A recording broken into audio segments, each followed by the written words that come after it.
وحشتوني وحشتوني وحشتوني. صباح الخير، عندي دلوقتي الساعة 9:30 إلا 5 دلوقتي الصبح عندي. فأكيد مش عارفة عندكم تقريبا 4 5 في الوقت ده. فأنا كده صاحية بدري بوقت عندنا يعني. بقالي كتير ما بنزلكوش فيديوهات. هو في ايه مش عاملاك كده؟ اللي انت عامل ليه كده يعني؟ بقالي كتير مش بنزل لكم حاجة. وكتير قلت لكم ادخلوا على اليوتيوب ودخلتوا نورتوني. و هنزل لكم اللينك تاني لان انا هنزل فيديو طويل قوي النهارده. رايحين بقى فين؟ رايحين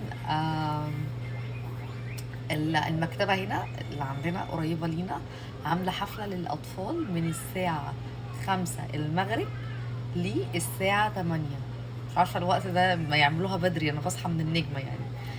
فهنروح وهجهز معاكم اليوم كله من اوله لاخره. هعمل لموسى ايه وهلبسه ايه وهلبس ايه وهيبقى اليوم بتاعنا ماشي ازاي. اول مره يبقى يوم طويل، فتقريبا تقريبا تقريبا 90% انا قايله لجوزي يجي ياخدني من نص اليوم، لان احنا هنروح نجيب حاجات لينا وكده. ف مش عارفه اليوم هيكمل ولا لا. هو هيكلمني ولا لا؟ بيقول لي الموبايل بتاعه ما فيهوش رصيد. ما فيهوش رصيد ليه؟ لان هو هيغير من شركه لشركه. فهو عجبه الشركه اللي انا اتعاملت معاها، فقال لي هغير ليها يعني وكده.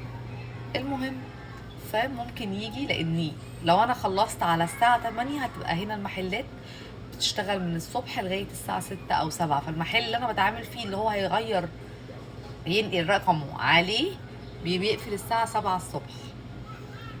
فانا مش عارفه بقى هو هيجي ياخدني ولا لا. المهم ان انا قلت له ايه، قال لي اصل انا معيش رصيد.